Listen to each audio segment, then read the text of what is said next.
what? So the month is about to go to an end. But guess what? When I woke up today, I realized that we have some, some new subscribers on the channel. And if you come on the channel, I have to usher you in to the loudest pop culture in Ghana right now. So you all are welcome to Fuse TV as usual. I'm your favorite host for this channel.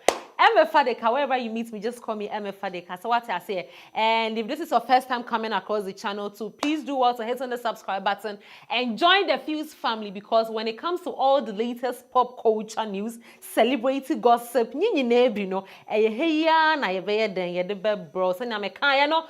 is Fadeka. Let's get right into it. So let me just move straight to the headline. So what I say. One person or some people are saying that when music is being played, when you're listening to music, it means you are worshiping some deity. You guys will let me know in the comment section what you think about it. Samson Amare is saying that artists shouldn't be on social media. So what I say, and I mean, this is also something I know we are going to have a lot of school of thought about this, right? Before I start the conversation, I'm going to, give a minute of silence. I mean, over the weekend I was away, so I couldn't do any story about the passing of the legend. So I'm going to give a minute of silence so that we honor the legend, Daddy Lumba. Wherever he is, may he rest in perfect peace. I mean, I wish I was in a hurry, so I couldn't get his picture, but yeah, I could have displayed his picture for you all to see.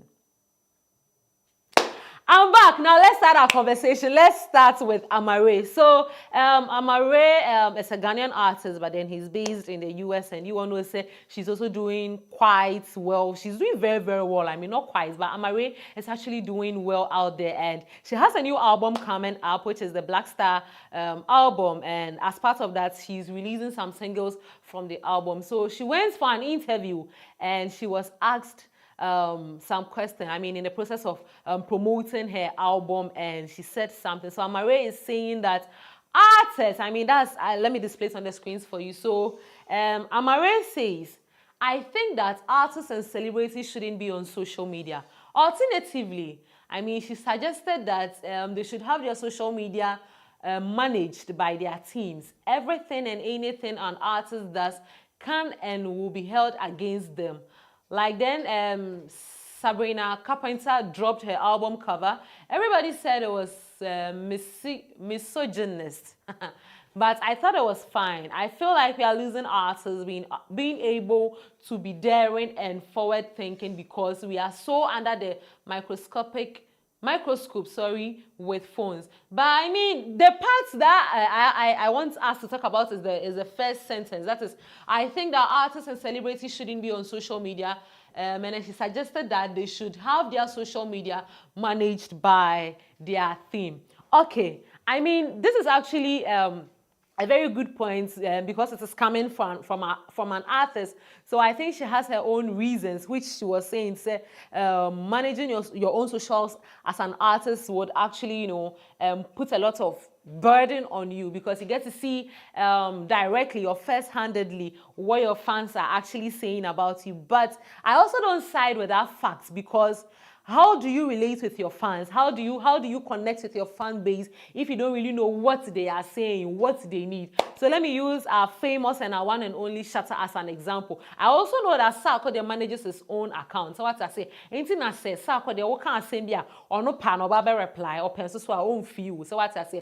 But then when it comes to Shatta, Shatta manages his own account. So he's able to know when to go live, what the fans are saying, and how to address what the fans are saying whenever he needs to or whenever he has to show up on social media. But imagine you don't have that connection with the fans, and then out of the blue you come on live and then your fans are asking you a particular question. How are you going to answer it?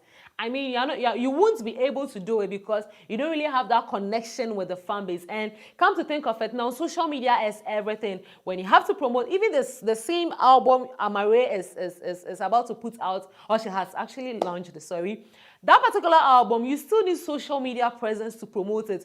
And I just like the new content, on the new direction of content creation when it comes to our artists, where they are creating skits or content with the songs they are doing, just for it to penetrate into the new era of content creation. So if you are saying as an artist, you shouldn't handle the social media, I think you are going to lag behind, like in a lot of things, because if a trend, if something is trending, how would you know, and how would you be able to actually fit what you do, I mean your craft, I mean your song, to that particular trend that is actually trending. So yes, sometimes it is good, especially if you are emotional, but when it comes to this work, I think you have to put your emotions aside, because there's this saying that it's not that the same, but if you look at it closely, it kind of looks like a man's world. Music kind of looks like a man's world. So if you are a woman and you want to dominate in that field, I think you have to put emotions aside and be able to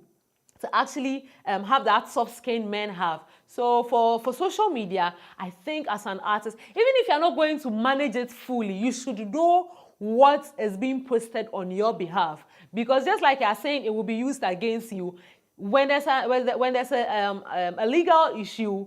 And then you go to court. I mean, young Kwakasa, why they post you on your behalf? As far as your name is there, it is you, the artist, your name. They don't really care who made the post on your behalf. It is you they are going to attack. So even if your team is going to handle your socials for you, I still think that you should actually know what is going, on and about on your pages, so that you just be able to connect with your fans and then avoid any legal issues. So that's my little advice to Amari. Anyways, let me know what you think in the comment section. Should artists handle all their socials, or they should just hand it over to their team? Now, talking about socials and talking about music, I mean it's midday, so we are doing the midday pop. So what I say now, there's these twins, they went for an interview, and then these twins are saying that any song we listen to, or all the songs that pass through our ears, our phones, wherever you hear music with,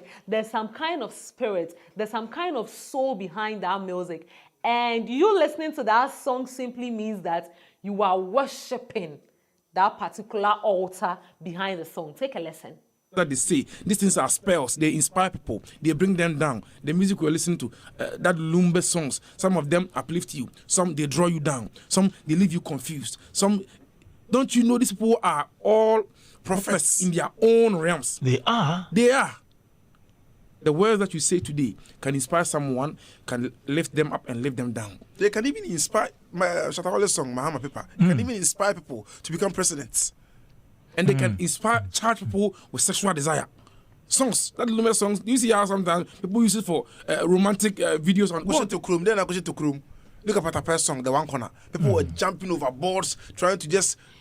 So there are spiritual sides to arts. Sound, music, these things, they are frequencies, the rhythms, bang, bang, these things, they are vibrations, they are messages. Songs and sound and music were used. We are not talking about just the music industry, entertainment industry. Yeah. These things were created to evoke spirits. In the beginning, sounds were used to chant someone's spirits. Some sounds come in the traditional system. They come through to allow the time and the entry of spirits to possess the confess. Wow. Humans. Humans. So do the composers and the musicians who compose these songs know the spiritual side of the song? Some are aware, some. You all, I have a confession. I want to become a president, because when I heard the Mahama Pepa song, it has gingered something. Okay. So I know most of you are going to go towards this direction I'm about to go, but then when I'm done with this particular direction, I'm going to burst your mind with another direction.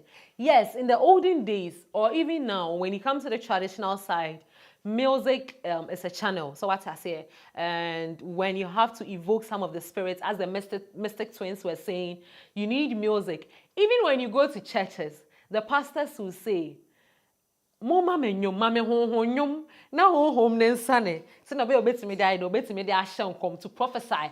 That's why if you are in a church and then one church has come into my mind, but I'm not going to mention the church. Me body na betwi me ankasa ntima me come anuntum. But then when it comes to our church settings, if the choir It's not good. It's not as strong when it lyrically when it comes to song. Sometimes it distorts the whole service. I mean, some people go to church just to dance, just for the praise and worship part.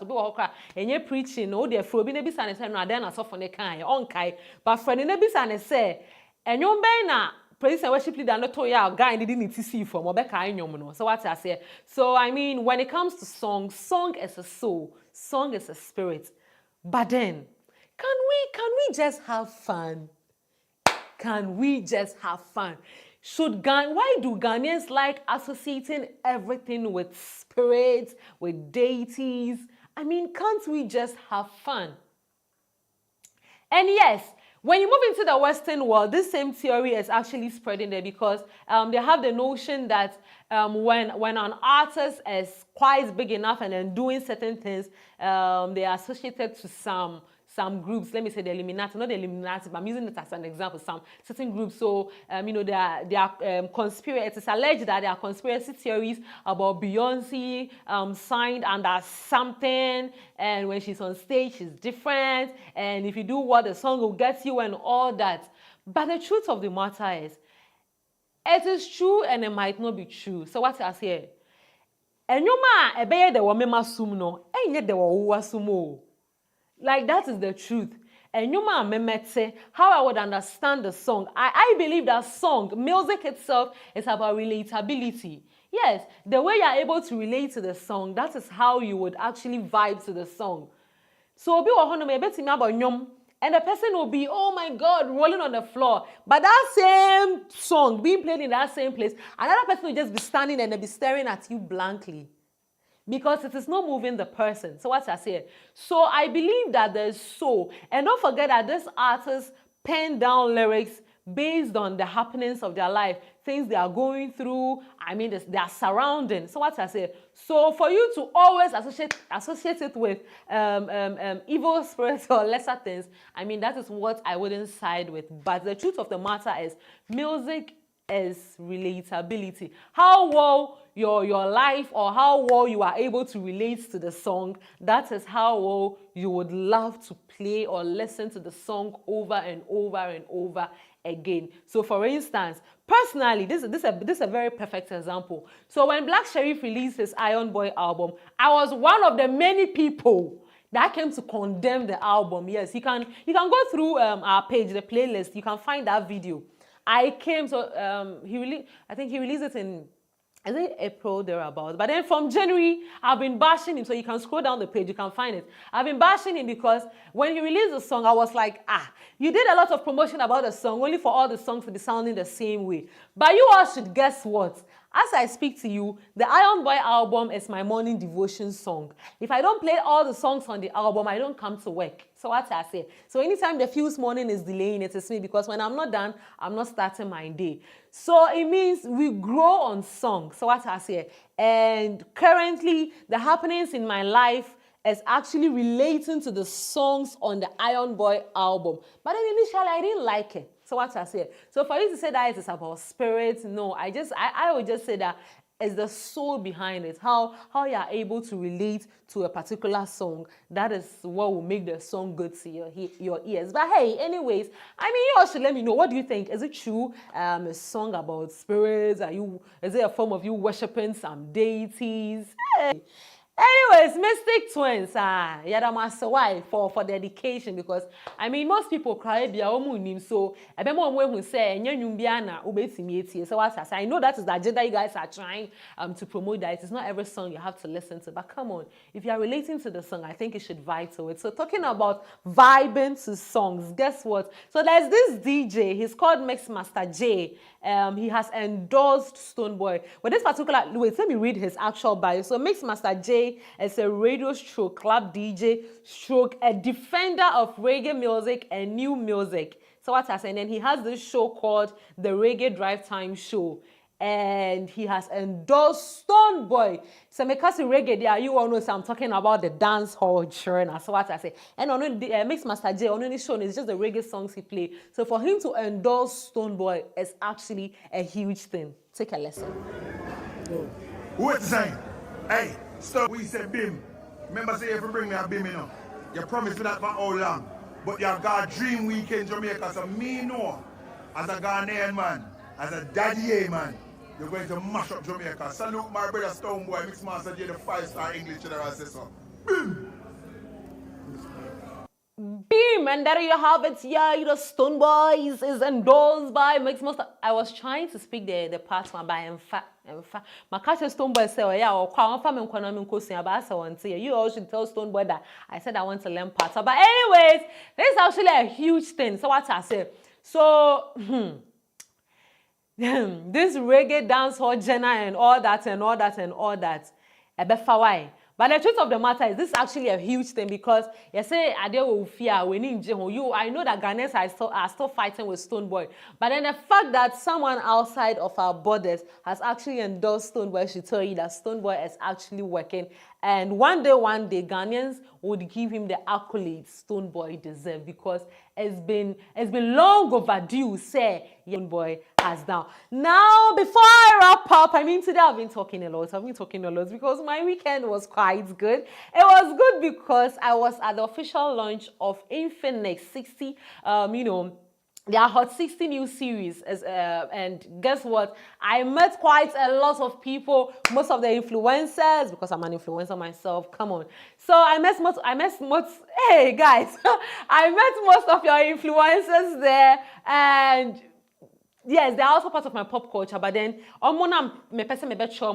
met quite some good artists, and one of my favorite twins, they're actually pals, but I'm talking about Lali and Lola. They gave us some energetic performance, and I wish you were there. And oh, Maya Blue also passed by. Take a watch. So there you have it. I think I have Ajwati. Yeah, Ajwati. And yeah, so that's Lali, Lola. Oh, this dance group. Oh my God. I mean, the whole event was spectacular. And sorry if you missed it. So that's this event actually happened at the premises of 3 Music. If you missed it, and it was the official launch of Infinix new Hot 60 series phone. So this is just for you to know, say Infinix has some new good products out there, and when it comes to the battery health, I won't lie to you, the battery health is quite durable. It can take you for a very long time, and the phone is ultra slim. All just say very thin. I mean, they brought out a box and then they dropped it. I had with their iPhones and other brands, but then the Infinix Hot 60 series, all the phones just slide through that very thin box. So it just shows you how thin the phone is. And also, when it comes to that picture quality, there's one feature they introduced to us which I actually like. Is the what name did they use for it? I've forgotten. But then the feature is all about having a SIM card or no Wi-Fi on your phone, but then you can actually call. No SIM card, no Wi-Fi, no connection. In fact, absolutely no connection. But then you can still send text messages. You can still make calls on the Infinix Hot 60 series phone. And I think this is something we would all love to have, because come on, sometimes in some neighborhoods, the network is very poor, but you need to talk to someone. So if you're going to talk to the person without the Wi-Fi or any connectivity, I think this is a good phone I would recommend to everyone. So what I said, so just move to any Infinix shop across the country and grab your Infinix Hot 60 series phone, and I bet you are going to love it. Personally, I didn't win any phone that day because after work, my social battery was down, so I just shut down and I couldn't get a phone. But anyways, I did get some souvenirs from them, and I love them so much. This is why I'm wrapping up the show. But then if you made it to the end of this video, thank you so much for sticking and staying with me. As usual, I have always been Emma Fadeka, and this is Fuse TV. Do well to hit on the subscribe button and click on the notification bell so you don't miss out anytime we upload a video. I'll be back before you know it.